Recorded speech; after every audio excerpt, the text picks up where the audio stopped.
Namaste, Hari Om, a warm welcome to every one of you to this 71st session of the 108-day Surya Namaskara or Sun Salutations Challenge. Today, in the Yoga Philosophy section, after our physical practice, we will be discussing about the fifth of the 5 niyamas or self-discipline, which is īśvara-praṇidhāna, surrender to the Supreme, surrender to the God, the Almighty, whatever you call. So, īśvara-praṇidhāna, it's a concept that is being used in Patanjali's Yoga Sutras. You might be having people that they talk about that, oh, Yoga Sutras, they don't talk about God, they don't talk about the higher power, supreme energy, it's all about body, mind. No, because in the first chapter also, there is this concept how one can attain certain states of samadhi, superconscious state. And it's īśvara-praṇidhānāt. Mahārshi Patanjali clearly gives it as a means to actually attain the state of samadhi. And today also we will see that how one can attain the state of super consciousness, the samadhi. We will see how it connects to īśvara-praṇidhāna. Okay, that surrender to the Almighty, surrender to Supreme. So Yoga Sutras do very clearly talk about the concept of Ishvara, the omnipotent, omniscient, and the omnipresent. Okay, you can call it as you like, but that higher power, that cosmic intelligence, supreme power, or God, that is Ishvara. And we will talk about īśvara-praṇidhāna after this. We don't have much to say because, as you will see, what happens if you are diving deep into the mode of surrender, which is basically another way to say the path of bhakti. What happens, you will see, but not much to talk about there because it's all about experiential truth. Whatever state is attained by that, it's an experiential truth. So still, we will have some idea, some discussion. With that, let's get onto the mat for our physical practice to move our energy flowing so that we can think clearly, understand clearly, and enjoy our life better. Let's meet on the mat.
yoga philosophy part of 71st session of this 108-day yoga challenge. So the fifth niyama is īśvara-praṇidhāna, as we talked about at the introduction. Surrender to the Supreme, surrender to God, whatever you call it. Living the life in a mode of devotion, where we have living our life in a mode of surrender, okay, fully. When I say surrender, there is no halfway measure, full surrender, okay, that's what I mean. So this is the fifth niyama, right? Initially we talked about shaucha, cleanliness, santosha, which is contentment, tapas, austerity, then swadhyaya, the self-study or the study of the scriptures to know ourselves better to the core. And then today is īśvara-praṇidhāna. Now first let's learn the sutra itself.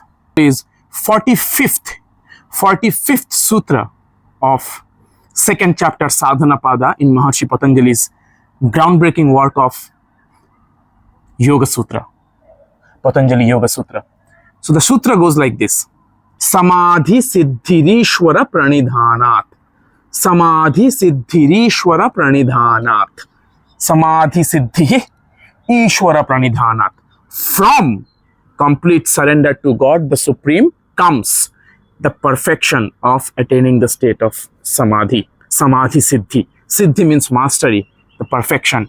So the perfection of attaining the state of samadhi comes by complete surrender to the God, surrender to the Supreme, surrender to the cosmic intelligence, okay? The higher intelligence, which is bigger than what this represents. It's a representation of that, but whatever is governing this entire cosmos, perfectly in balance. So that surrendering ourselves, body, mind, our actions, everything, whatever we do, whatever we represent, if everything can be made an offering as a surrender, then we can attain the mastery of being in the state of super consciousness. Now, see, samadhi, it is the eighth limb of yoga. So the eighth limb of yoga, the mastery of that eighth limb can happen by this second limb, niyama, self-discipline, where it is just Maharishi Patanjali is saying, you just let go of the idea of doership. I am the doer. Let go of the sense of I, the false ego. And it happens when we are in a state of bhakti, the state of bhakti, right? As we know, there are four principal paths of yoga.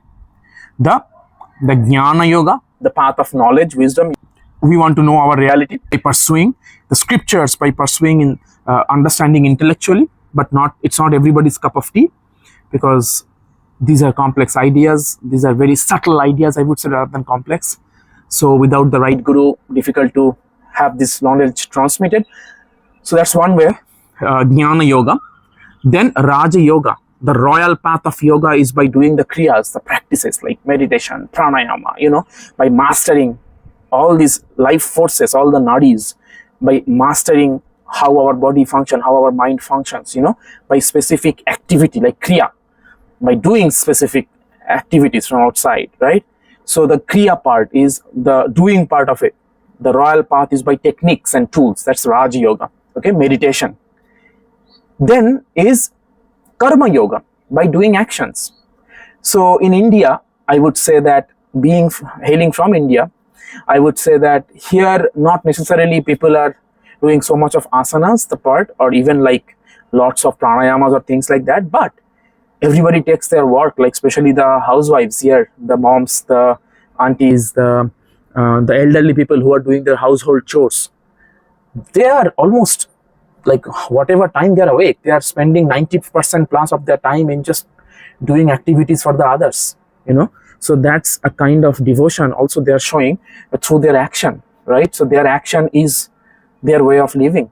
So I would say that's the path of karma yoga to me. And even karma yoga is when we do some service without expecting something in return. That's also karma yoga, when you do volunteering work, yeah? So it's because at that point of time, we are not just confined within our own self, like we are not thinking about ourselves. We are thinking about something greater than us. We are doing it for a cause where we don't expect anything in return. It's a selfless act, okay? Karma without any desires of getting the fruits of that karma. Selfless karma. Srimad Bhagavad Gita is all about this, right? So, Karma Yoga, and the last one is Bhakti Yoga. Bhakti Yoga, the 12th chapter, which happens to be the smallest, one of the two smallest chapters of Srimad Bhagavad Gita also. Only 20 shlokas. The 12th and the 15th chapter, Purushottama Yoga and Bhakti Yoga, the 12th chapter has 20 shlokas only. So smallest, but it's all about bhakti, devotion. You surrender. Krishna says you surrender.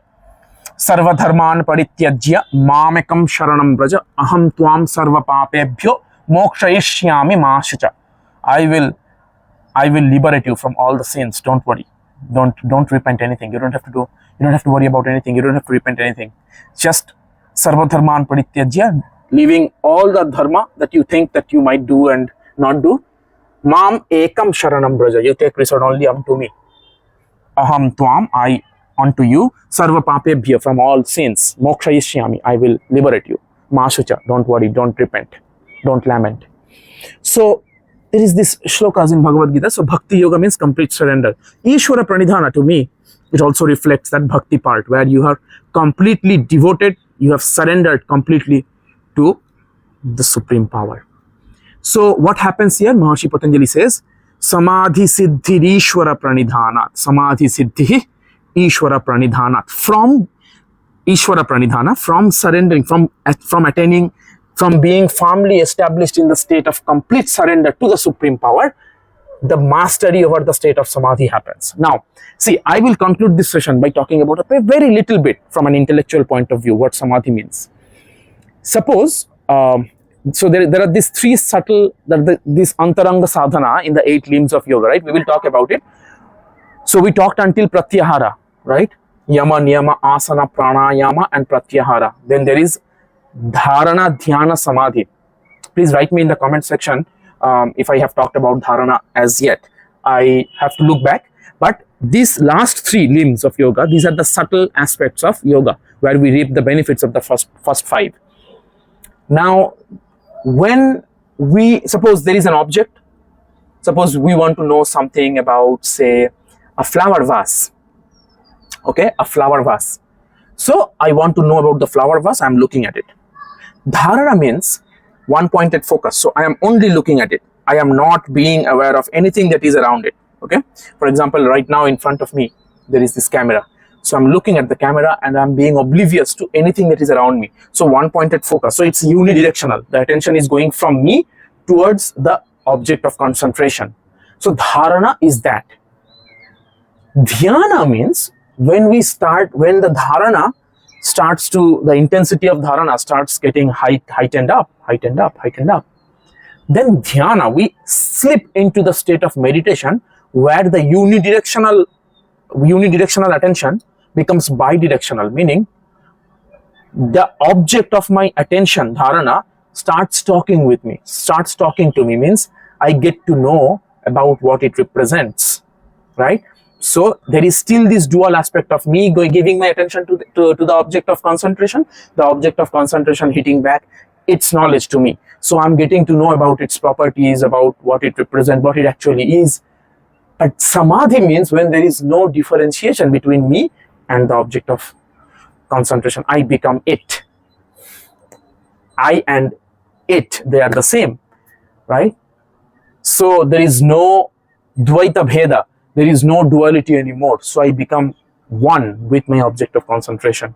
So that's the state of samadhi, super conscious, where the yogi, the practitioner, or whoever is in that state, they become one with the whole universe. You see many spiritual masters from India or even from outside, you will see they talk about that state when they close their eyes and when they came out of their interactive consciousness, like how we interact in this waking state. When they came back to their waking state, they found hours, 10 hours have passed, 3 days have passed, things like that. So at that moment, when they opened up their eyes, they see themselves in everything else. So those are states of consciousness, super conscious state. Usually we have this, like, I am this little body mind in this structure, and the super conscious state is, samadhi state is, I am in everything. So that state, you will ask that, can anybody attain that state? Of course, yes, because the avatar Purushas like Ramana Maharshi, Sri Ramakrishna Paramahamsadeva, Paramahamsa Yogananda, all these yogis, masters, they attain this state of samadhi in this mortal body. So it is possible. But like I said, in these 8 limbs of yoga, it's the last state, right? When the first 7 steps are taken care of, it will automatically be a consequence. Now, in regular day-to-day life, you will see that if we are deeply concentrating into something, like in the dharana, then we are meditating upon something, we become one, we lose track of time of everything. When we are in a state of flow for a long amount of time, we are oblivious of everything else around us. We are just focusing all our attention and energy to one thing. It can be thinking about your chosen deity, or it can be doing something activity that you love doing, like that is your ikigai or something like that. So we touch this state for a very small amount of time. We touch it and then we come back very soon, because we are distracted by so many other things in this transactional world with our senses mostly, right? But if so, I would answer that yes, we can attain that state of samadhi, but not for long, compared to the yogis, like the avatars, the born liberated people like Sri Ramakrishna, Ramana Maharshi, those masters. They could attain it at their will. I come from Sri Ramakrishna Mission school, so I can talk about Sri Ramakrishna in the sense that many a time he will just be in the middle of the devotees, and then he will just sing a song, and while singing a song, he will go to the state of samadhi. When he was little, he saw the dark clouds, the cumulonimbus clouds, like full of water in it, dark, heavy clouds, and he was walking on the fields, and then there was a row of cranes that's flying past that across that dark clouds. So by looking at that contrast, by this beauty of the creation of the creator, he went to the state of samadhi when he was very little. So very easy for him it was to go to that state of samadhi at will. But for us who are mostly living in this transactional state of being absorbed by our inputs, sensory inputs, it's difficult. That's all I want to say. Okay, so again, Maharshi Patanjali clearly mentions by the īśvara-praṇidhāna, the 5th of the 5 niyamas, surrender to God, complete surrender from devotion, from being in the state of bhakti. You can think of, he's talking about bhakti here, because in bhakti there is only complete surrender. You don't want anything else. You just surrender yourself. And who represents bhakti? Lord Hanuman. He had complete surrender to Sri Ramchandra. So with that state of bhakti, īśvara-praṇidhāna happens. It's like another way to say īśvara-praṇidhāna. And by that, state of samadhi can be attained very easily. And from that, the mastery of attaining the state of samadhi happens. As simple as that. And samadhi is the 8th limb of yoga, the superconscious state. All of this asana, pranayama, all we are doing because we want to be feeling that sense of unity, the sense of yoga, of being one with everything else that we see around. Okay, so with that, I want to draw a conclusion to this 71st session of the 108-day yoga challenge, Surya Namaskar Yoga Challenge. I hope you are enjoying these discussions as well as our practice. I hope you are practicing too yourself. Write me in the comments below how your physical practice has been going. I mean, we have been talking about the philosophy so much, not getting to talk too much about our asana, the sun salutations asana, but I hope that by this time you have gotten it, like you have mastered it, how the flow goes, how the sequence goes. If you have any questions, please write me in the comment section, and like, share, subscribe, comment if you have comment. If you are seeing this face for the first time talking, please do all those so that you stay updated. Okay, and you can watch this 108-day list playlist here in this side. You will get all the previous videos and share it generously with others. Thank you so much. Take care. See you on the 72nd session. Bye bye. Hari Om.